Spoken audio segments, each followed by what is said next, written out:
سورة الواقعة. بسم الله الرحمن الرحيم. إذا وقعت الواقعة ليس لوقعتها كاذبة خافضة رافعة. إذا رجت الأرض رجا وبست الجبال بسا فكانت هباء منبثا وكنتم أزواجا ثلاثة فأصحاب الميمنة ما أصحاب الميمنة وأصحاب المشأمة ما أصحاب المشأمة والسابقون السابقون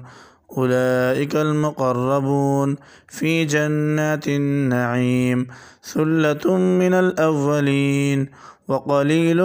من الآخرين على سرر موضونة متكئين عليها متقابلين يطوف عليهم ولدان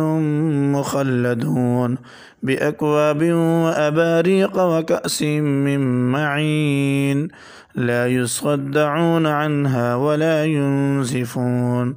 وفاكهة مما يتخيرون ولحم طير مما يشتهون وحور عين كأمثال اللؤلؤ المكنون جزاء بما كانوا يعملون لا يسمعون فيها لغوا ولا تأثيما إلا قيلا سلاما سلاما.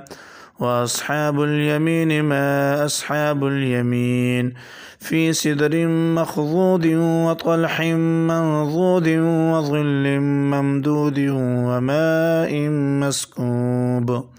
وفاكهة كثيرة لا مقطوعة ولا ممنوعة وفرش مرفوعة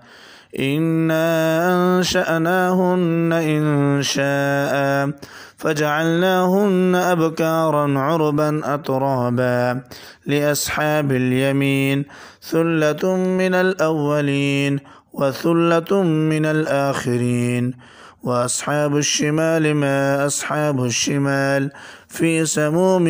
وحميم وظل من يحموم لا بارد ولا كريم إنهم كانوا قبل ذلك مترفين وكانوا يصرون على الحنث العظيم وكانوا يقولون أئذا متنا وكنا ترابا وعظاما أئنا لمبعوثون أوآباؤنا الأولون قل إن الأولين والآخرين لمجموعون إلى ميقات يوم معلوم ثم إنكم أيها الضالون المكذبون لآكلون من شجر من زقوم فمالئون منها البطون فشاربون عليه من الحميم فشاربون شرب الهيم هذا نزلهم يوم الدين نحن خلقناكم فلولا تصدقون أفرأيتم ما تمنون أأنتم تخلقونه أم نحن الخالقون نحن قدرنا بينكم الموت وما نحن بمسبوقين على أن نبدل أمثالكم وننشئكم فيما لا تعلمون ولقد علمتم النشأة الأولى فلولا تذكرون أفرأيتم ما تحرثون أأنتم تزرعونه أم نحن الزارعون لو نشاء لجعلناه حطاما فظلتم تفكهون إنا لمغرمون بل نحن محرومون أفرأيتم الماء الذي تشربون أأنتم أنزلتموه من المزن أم نحن المنزلون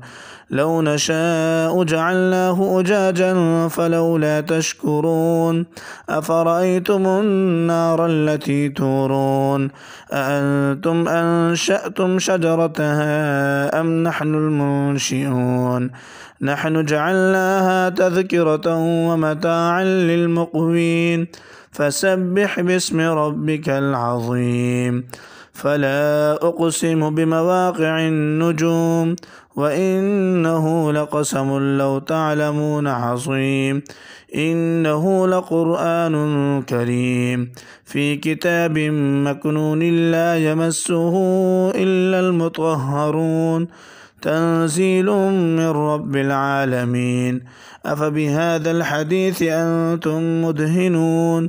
وتجعلون رزقكم أنكم تكذبون فلولا إذا بلغت الحلقوم وأنتم حينئذ تنظرون ونحن أقرب إليه منكم ولكن لا تبصرون فلولا إن كنتم غير مدينين ترجعونها إن كنتم صادقين فأما إن كان من المقربين فروح وريحان وجنة نعيم وأما إن كان من أصحاب اليمين فسلام لك من أصحاب اليمين وأما إن كان من المكذبين الضالين فنزل من حميم وتصلية جحيم إن هذا لهو حق اليقين فسبح باسم ربك العظيم.